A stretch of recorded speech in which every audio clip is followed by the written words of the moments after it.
Okay, puppy training video number 1.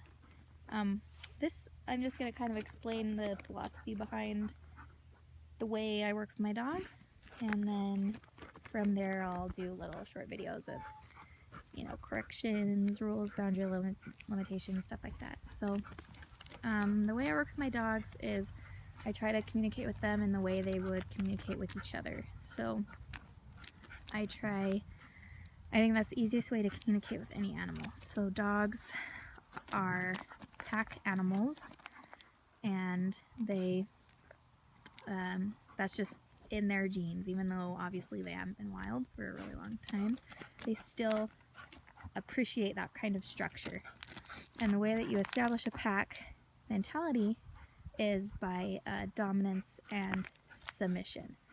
And that's not, people hear that and they get afraid and they think that that means you have to be cruel or loud, or I don't know what they think, but it has some negative connotations. But for me, it's been one of the simplest and kindest ways I've found to train my dogs, just because they understand, they pick it up really fast, and it's not frustrating for me or for the dog. Because bad things happen when people are training their animals and they get frustrated. So if we can avoid frustration for us and for the dog, then that's the main goal. So the way that we establish a pack mentality, in a wild dog pack there would be actually a male and a female pack leader. So in your household that can also be the case, and then from there it's just a hierarchy. So obviously you'd want your children to be above your dogs in that hierarchy, and that's easy to establish once they respect you, because they kind of just respect all people. Poppy's being protective of her hole, which is okay for right now. So the way we establish pack mentality is by setting rules and boundaries and having some limitations. And it doesn't matter really what those are, just pick some and stick with them. And the way, we'll go over some of that in a video where I show a correction or a boundary or whatever. And then the other way I communicate with my dogs is the way they would communicate with each other.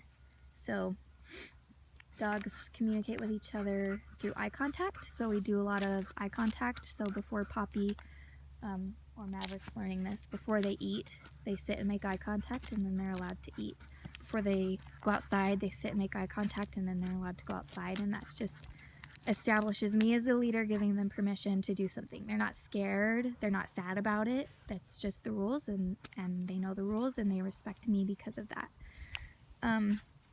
Another way that they communicate with each other is through touch. So if you've watched like a puppy with their mother, their mom will nudge them this way or that way, usually on the neck or on the hip. And so that's another way that I'll communicate with my animals, is just, a soft touch like that. And again, we'll show a little better in a video where I'm actually giving a correction.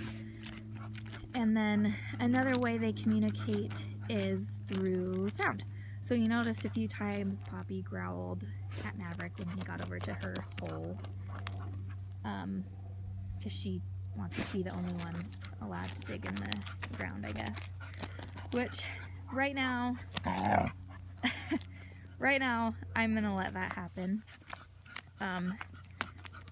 We can talk about why later. But she's not gonna attack him. She's not being mean. She's just saying, hey, this is my space and you need to stay out of it.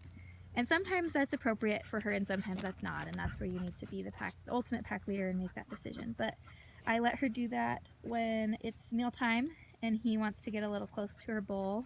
I let her growl at him, and then I help him know what to do after she growls at him. So she growls, and I say, I'll just move him back and sit him down, because she gave the correction and then I just provided the appropriate behavior after that. She also growls at him like if he tries to crawl over her, which is fine with me. I don't like people crawling on me.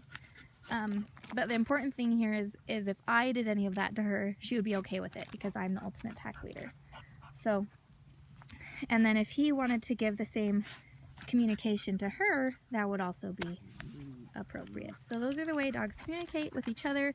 That's the way I try to communicate with my dogs. I don't do a ton of verbal just because I don't really know how to growl. So, you know, it's hard. But they understand other things just as well. So that's how they communicate. That's kind of the philosophy I use. So stay tuned for some in-action training tips. I'm sure we'll have some. Last night was exciting, but good. Potty training, learning to sleep. That's the other nice thing about establishing pack mentality is he didn't sleep in a kennel. He just slept in our bedroom, and he did pretty good because the pack was sleeping. He felt part of the pack, and so he knew it was time to sleep. So pack mentality is really useful for many, many things. It makes training a lot easier. It makes it really easy to understand. So stay tuned.